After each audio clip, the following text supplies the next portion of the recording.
in a little bit, I'm going to read some excerpts from Be Love Now, but I wanted to read something first to you, and then we'll talk about it because it involves Ramesh also, because he's sitting here behind you. And he writes in the foreword about you that you were always completely, refreshingly out front about his own desire, system, and need for approval, and he used his neurosis as grist for the mill. Rather than sweep things under the rug, he used the meanderings of his psyche as humorous fodder for his talks. There was no holier than thou. It was more holy than holy, more practical than pious. I think other people, too, also appreciated how Ram Dass used himself as a case study for his inner research.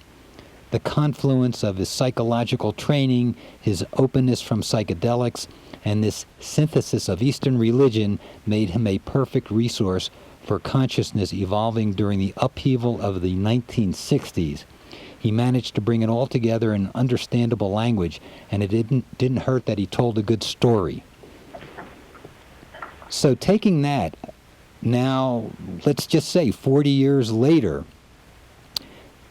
how do we bring a revolution like that was happening in the late 60s and 70s, which was very profound and still ripples out into this time, maybe looking at love as a catalyst, but the story is that we have medical marijuana now, and it's going to be on the ballot in California for legalization. Just one little, let's call it medicine, that alters consciousness, as we know. Do we need a revolution in that arena, or is love enough for us all to assist each other in waking up to who we truly are, as Maharaji did through you, in essence, and through whatever happened after you came back from India? Love is enough. Period. I had a feeling that was going to be the answer before I asked the question. But that's okay. That's okay. And especially unconditional love. Mm-hmm. First of all, when this time period is a complicated time period, because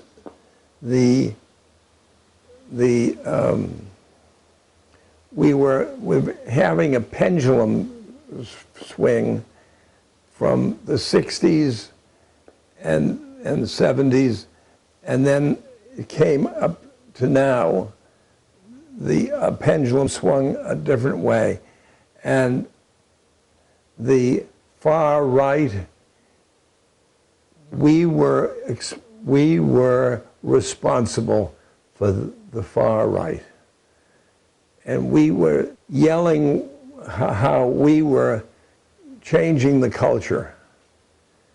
And the culture wanted to hit back. The conservatives hit back. And now it's important that the 60s and 70s, they didn't go away. They are in our hearts and our psyches. And they are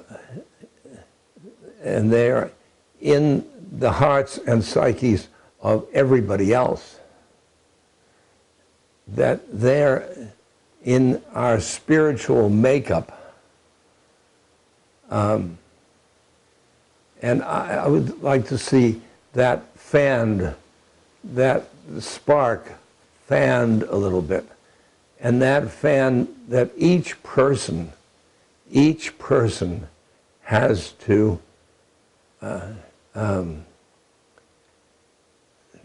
go inside and see that love that is inside, the Maharaji inside, or God inside, or the real self inside, that has that and that love to everything in the world.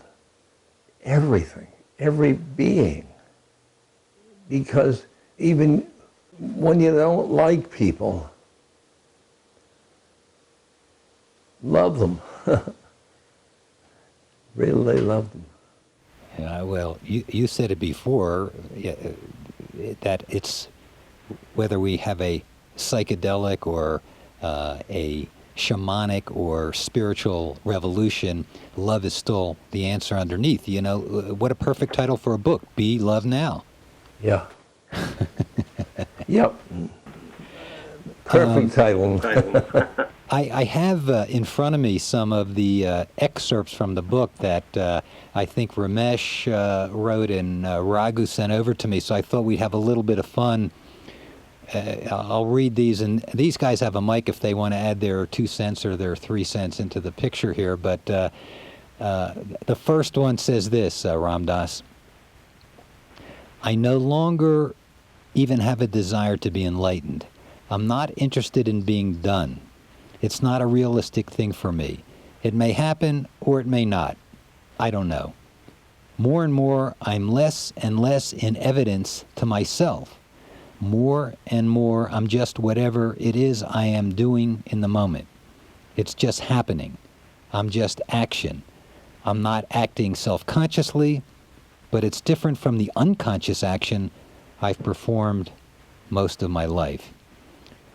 So take that, and particularly this very charged word in our society, enlightenment, whether it's fixed, whether somebody snaps into it, or is it an ongoing continuum or state of awareness that one continues to grow into, and that you know, there's not a fixed state of enlightenment. It's a goal. It's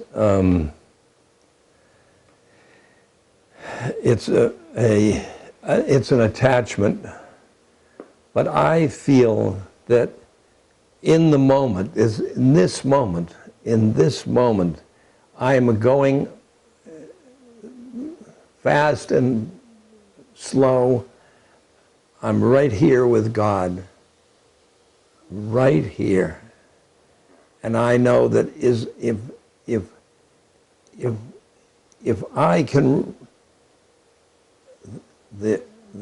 if I can appreciate this moment, there is where spirit is, right in the minute moment.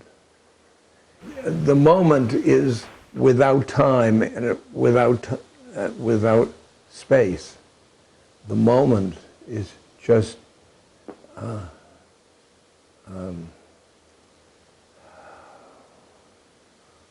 what's that car? Lexus, the fancy car. Mercedes? No, Lexus. And they infinity. That's it.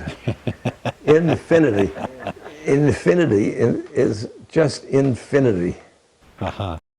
And that's where I want to live, in the infinity. Well, you know, that's a great title for a book, too, Be Here Now. So this is what you're talking about. And you know, this was original back in the late 60s. And when Be Here Now came out around 1970, a lot of people are playing on this Be Here Now or Be in the Moment. You know, a bunch of books have followed in that context. Yep.